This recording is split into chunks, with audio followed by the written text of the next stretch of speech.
Molecular basis of ইনহেরিটেন্সে আমাদেরকে যে সমস্ত জিনিসগুলো পড়তে হবে সেগুলো আমি এনসিইআরটি বেসিস পরপর লিখে দিয়েছি। প্রথমে পড়তে হবে আমাদেরকে ডিএনএর স্ট্রাকচার সম্বন্ধে, তারপরে the search for genetical material. এখানে 2-3 জন সায়েন্টিস্টের নাম আছে, যেমন গ্রিফিথের পরীক্ষা, হার্সি অ্যান্ড চেজের পরীক্ষা, এগুলো আমরা পরপর করে আসবো। তারপরে আছে আরএনএ ওয়ার্ল্ড, তারপর রেপ্লিকেশন, ট্রান্সক্রিপশন এবং ট্রান্সলেশন, এই তিনটেকে একত্রে বলা হয় সেন্ট্রাল ডগমা। তো আমরা যখন সেন্ট্রাল ডগমাতে আসবো এগুলো প্রত্যেকটা একটা করে আলোচনা করব। রেপ্লিকেশন আমাদেরকে পড়তে হবে কি ডিএনএ রেপ্লিকেশনের সেমি কনজারভেটিভ, সেটা কে প্রমাণ করেন, মেসেলসন এবং স্টালের এক্সপেরিমেন্ট। তারপর ডিএনএ রেপ্লিকেশন পদ্ধতি কিভাবে হয় বা রেপ্লিকেশনের বৈশিষ্ট্য কী, অনুভাবে ট্রান্সক্রিপশন কিভাবে হয়, ট্রান্সক্রিপশনের বৈশিষ্ট্য কী, জেনেটিক কোডের বৈশিষ্ট্য কী, জেনেটিক কোড বিভিন্ন জেনেটিক কোডে বিভিন্ন সায়েন্টিস্ট কাজ করেছিলেন, হরগোবিন্দ খুরানা, নির্মল হোলি, এটি যে সায়েন্টিস্ট আছে। তারপর ট্রান্সলেশনের পদ্ধতি এবং ট্রান্সলেশনের বৈশিষ্ট্যগুলো, রেগুলেশন অফ জিন এক্সপ্রেশন, জিনের নিয়ন্ত্রণ কীভাবে হয়, সেখানে আমাদের এনসিইআরটি একটা ওপেরনের কথা বলে দেওয়া আছে, lac operon, lac stands for lactose, এবং হিউম্যান জিনোম প্রজেক্ট HGP, এবং ডিএনএ ফিঙ্গারপ্রিন্টিংয়ের জনক অ্যালেক্স জেফ্রি। তো এগুলো হচ্ছে যে আমাদের মলিকুলার বেসিস অফ ইনহেরিটেন্সে যেগুলো আমাদেরকে পড়তে হবে। তো আমরা পরের টপিকে এক একটা করে আলোচনা করছি। তো প্রথমে আমরা আসছি জেনেটিক্যাল ম্যাটেরিয়াল এবং হিস্টোরিক্যাল ব্যাকগ্রাউন্ড, অর্থাৎ জেনেটিক্যাল ম্যাটেরিয়াল কি, তার ওই হিস্টোরিক্যাল ব্যাকগ্রাউন্ড কি, সেটা আমরা এখানে আলোচনা করছি। তো ফার্স্ট হিস্টোরিক্যাল ব্যাকগ্রাউন্ডে এখানে আমরা লিখে রাখি যে জেনেটিক্যাল ম্যাটেরিয়াল আইদার ডিএনএ আর আরএনএ। ডিএনএ এবং আরএনএ দুটোই জেনেটিক্যাল ম্যাটেরিয়াল। ডিএনএর ফুল ফর্ম ডিঅক্সিরাইবোনিউক্লিক অ্যাসিড এবং আরএনএর ফুল ফর্ম রাইবোনিউক্লিক অ্যাসিড। 11-এর চ্যাপ্টারে আমরা কম বেশি ওখানে জেনেছি। তো DNA it is better for storage of genetical information, এবং RNA it is better for transfer of genetical information. এটা আমাদের এমসিকিউ আছে।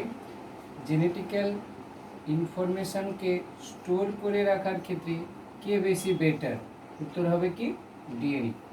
জেনেটিক্যাল ইনফরমেশনকে ট্রান্সফার করার ক্ষেত্রে কে বেশি better? It is RNA.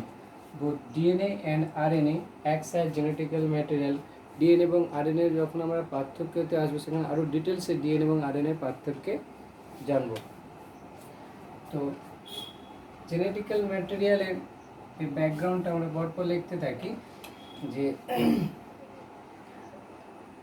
Nucleic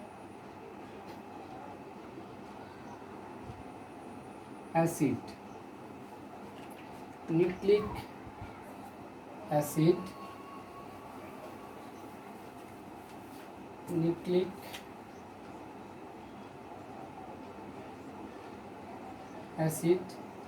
এটা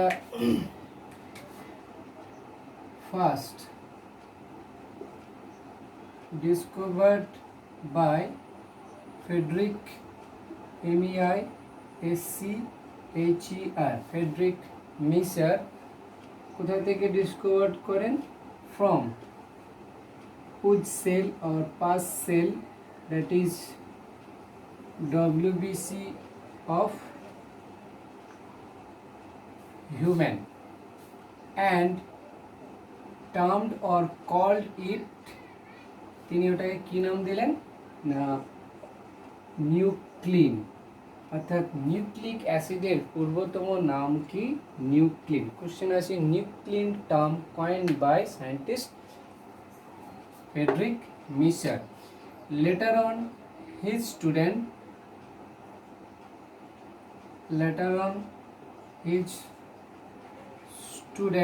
তার নাম কি? Richard Altmann. তিনি তার স্যারকে বললেন, অর্থাৎ ফ্রেডরিক মিশার স্যারকে বললেন যে স্যার এটা তো অ্যাসিডিক ইন নেচার, তো এটাকে নিউক্লিন না বলে নিউক্লিক অ্যাসিডই বলা ভালো। তো later on his student Richard Altmann এই নিউক্লিন টার্মটাকে কি বললেন? না নিউক্লিক অ্যাসিড। কেন স্যার? না due to presence of acidic nature. কে থাকে অ্যাসিডিক নেচার হিসাবে? H3PO4 phosphoric acid. এটা গেল হিস্টোরিক্যাল ব্যাকগ্রাউন্ড। আর জেনেটিক্যাল ম্যাটেরিয়াল ডিএনএ এবং আরএনএ। জেনেটিক্যাল ম্যাটেরিয়ালের স্যালিয়েন্ট ফিচার্স অফ জেনেটিক্যাল ম্যাটেরিয়ালের বিশেষ বৈশিষ্ট্যগুলো কী কী? 1 নম্বর পয়েন্ট হলো কোনো সাবস্টেন্স যে জেনেটিক্যাল ম্যাটেরিয়াল তার বিশেষ বৈশিষ্ট্য কী কী থাকে। যেমন ধরো ইট শুড বি রেপ্লিকেট ইটসেলফ। এটা নিজেই নিজের রেপ্লিকা গঠন করতে পারে। ইট শুড বি রেপ্লিকেট ইটসেলফ। যেমন আমরা যদি ধরি DNA is a genetical material, DNA থেকে ডিএনএ তৈরি করে নিয়ে, এটা হচ্ছে কি প্রসেসটাকে বলা হয় রেপ্লিকেশন। ডিএনএ থেকে ডিএনএ, তাহলে DNA genetical material it should be replicate itself, এই নিজের প্রতিলিপি গঠন করে নিতে পারে। যেমন যাদের ক্ষেত্রে জেনেটিক্যাল ম্যাটেরিয়াল আরএনএ, তারা আরএনএ থেকে আরএনএ তৈরি করে নিতে পারে। কিছু ভাইরাস আছে তারা জেনেটিক্যাল ম্যাটেরিয়াল আরএনএ থেকে আরএনএ তৈরি করে নেয়। তাহলে it should be replicate itself. Second point হলো it have chemically and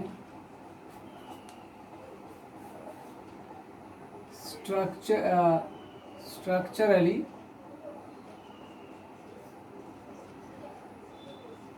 stable। এটা রাসায়নিকগতভাবে এবং গঠনগতভাবে স্টেবল সাবস্টেন্স হতে হবে। থার্ড পয়েন্ট হলো যে it should undergoes slow changes, that is mutation। এটা slow changes দেখাবে, that is mutation, আর which is যে মিউটেশনটা which is required for evolution. তারপর ডিএনএ আমরা দেখেছিলাম আগের চ্যাপ্টারে, ডিএনএ মিউটেশন যেতে পারে, মিউটেশন হয়ে গেলে MVEA mutation brings variation, variation brings evolution, evolution brings adaptation. তো it should undergo slow changes, that is mutation which is required for evolution. And last point হলো যে জেনেটিক্যাল ম্যাটেরিয়াল স্যালিয়েন্ট ফিচার্সের last point হলো it can able to express itself in the form of Mendelian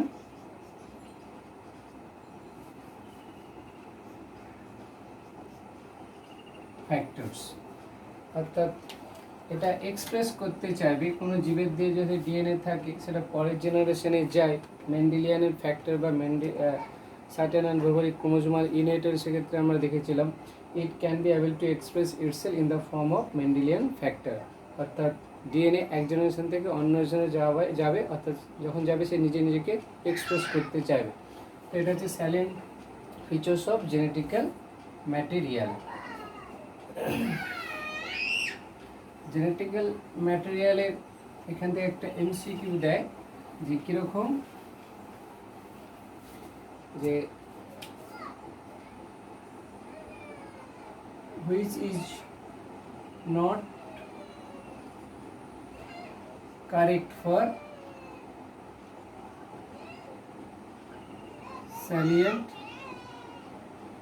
features of GM, which is not correct for salient features of genetical material. Genetical ম্যাটেরিয়ালসের যে features তার মধ্যে কোনটা correct নয়। First option দেওয়া হলো it should আন্ডারগোস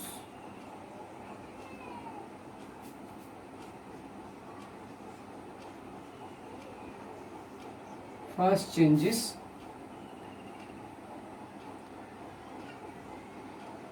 which is required for evolution. Second option হলো it is structurally and chemically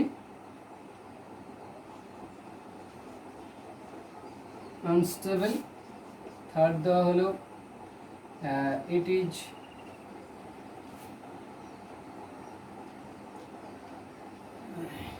it can